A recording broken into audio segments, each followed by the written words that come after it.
বাজারে জিনিসপত্রের যে দাম, আজকে কিছু বাজারঘাট করলাম, আপনাদের সাথে শেয়ার করি। আপনাদের কাছে জানতে চাবো যে এই যে বাজারঘাটগুলো আমি করলাম আজকে, এইখানে কত টাকার বাজার আছে। শ্যালক গেছিল সাথে বাজার করতে, তো অনেক দিন পরে মোটামুটি আমি বাজারে গেলাম, সব সময় ওরা বাজার করে। আচ্ছা, এই দেশি মাছগুলো আনলাম। আর কি কি আনছি দেখাও। এখানে কি শিং মাছ না? শিং মাছ আছে, কই মাছ আছে, আর হচ্ছে ট্যাংরা মাছ, তাই তো? আর পাশাপাশি আজকে 5 কেজির একটা পাঙ্খাস আনছি। পাঙ্খাস মাছটা কিন্তু নদীর। অনেক সময় দেখা যায় যে চাষের পাঙ্খাস থাকে, কিন্তু চাষের যে পাঙ্খাসটা ওইটার দামটা মোটামুটি একটু কম। আর এইটা হচ্ছে নদীর, এই দেখেন নদীর একটা পাঙ্খাস আনছি, মোটামুটি 5 কেজি ওজন। আচ্ছা, এই হচ্ছে মোটামুটি মাছের আইটেম। এই দেশি মাছগুলো কেমন লাগছে? ভালো লাগছে? আর দেখেন এই যে না কি গরুর মাংসের মতো একবার করে পাঙ্গাস মাছ না? আর ট্যাংরা মাছ আমার প্রিয় মাছ। প্রিয় মাছ। আচ্ছা, তাহলে আর কি কি আনলা? আর কি মাছ তো দেখাইলাম অনেক।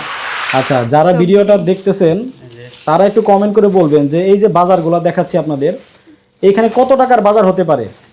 মানে জিনিসপত্রের যদি এত দাম বাড়ে তাহলে আসলে মানুষ চলবে কি করে। এটা কি মশলা? গুঁড়া মশলা। আচ্ছা, এটা হচ্ছে গুঁড়া মশলা। ওকে, 3 আইটেমের হচ্ছে গুঁড়া মশলা আনলাম। আর হচ্ছে পেঁয়াজ আনছি হচ্ছে 1 ধরা, অনেক জায়গায় পাল্লা বলেন, 5 কেজিতে পাল্লা।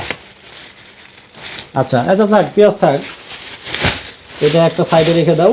এই হচ্ছে পেঁয়াজ। আর অনেক সময় দেখা যায় কি বাজারে অনেক ফ্রেশ সবজি পাওয়া যায়। হ্যাঁ, চাল কুমড়া। চাল কুমড়াগুলো কিন্তু একটু আঁকা বাঁকা, হ্যাঁ একটু আঁকা বাঁকা আছে, কিন্তু এগুলা কিন্তু খাইতে স্বাদ হয়। আর এগুলো হচ্ছে আদা আর হলো রসুন।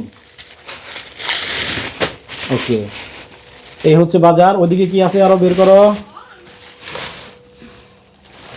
আচ্ছা, এইটা হচ্ছে গ্রামে, আমরা এগুলা গ্রামে কিন্তু এগুলো ফালাই দেয় মানুষ, অথচ শহরে আমাদের এগুলো কিনা খাইতে হয়, তাই না? এই যেগুলা কিন্তু আমরা গ্রামে নৌকা দিয়ে যখন তুলি, এগুলা কিন্তু সাইড করে রাখি, দৌড় ফালাই দে। হ্যাঁ, এগুলা কিন্তু আমাদের শহরে কিনা খাইতে হয়। বলতে হবে এইটুকু শাপলা। আচ্ছা, এইটুকু শাপলার দাম কত নিতে পারে শহরে, এইটাও আপনারা একটু কমেন্ট করে জানাতে পারেন। আয়শামনির জন্য কলা,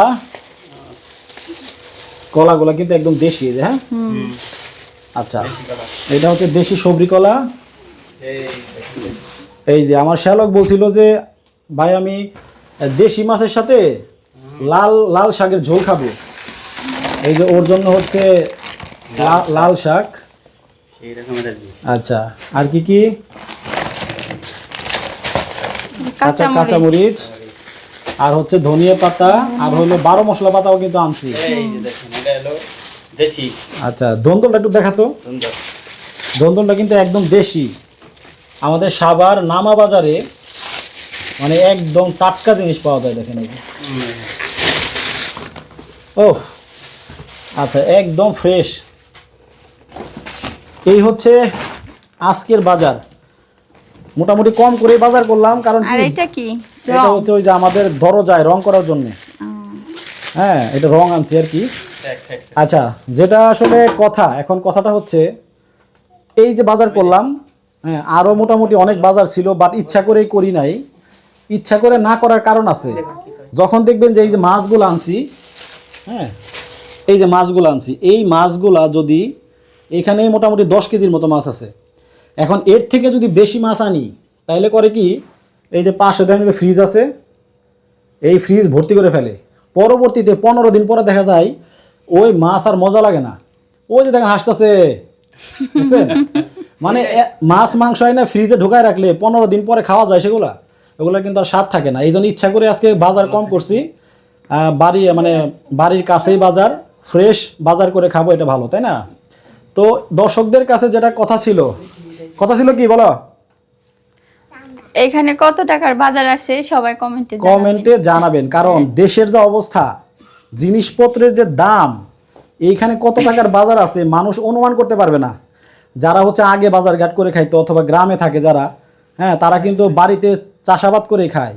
এখন তারা কিন্তু অনুমান করতে কষ্ট হবে যে এখানে কত টাকার বাজার। সো যাই হোক দর্শক, আপনারা একটু কমেন্ট করে জানাবেন এখানে কত টাকার বাজার আছে। আমি এক নজর আবার দেখাই দেই। সো আমাদের এইরকম আমরা ডেইলি যা করি আপনাদের সাথে শেয়ার করার চেষ্টা করি ভিডিওর মাধ্যমে। সো অবশ্যই আমাদের ইউটিউব চ্যানেলটা সাবস্ক্রাইব করে রাখবেন, ফেসবুক পেজে লাইক দিয়ে এবং সুন্দর সুন্দর কমেন্ট করে আমাদের সাথে জয়েন থাকবেন। সবাই ভালো থাকবেন, সুস্থ থাকবেন। আল্লাহ হাফেজ। আল্লাহ বাই হাফেজ। বাই।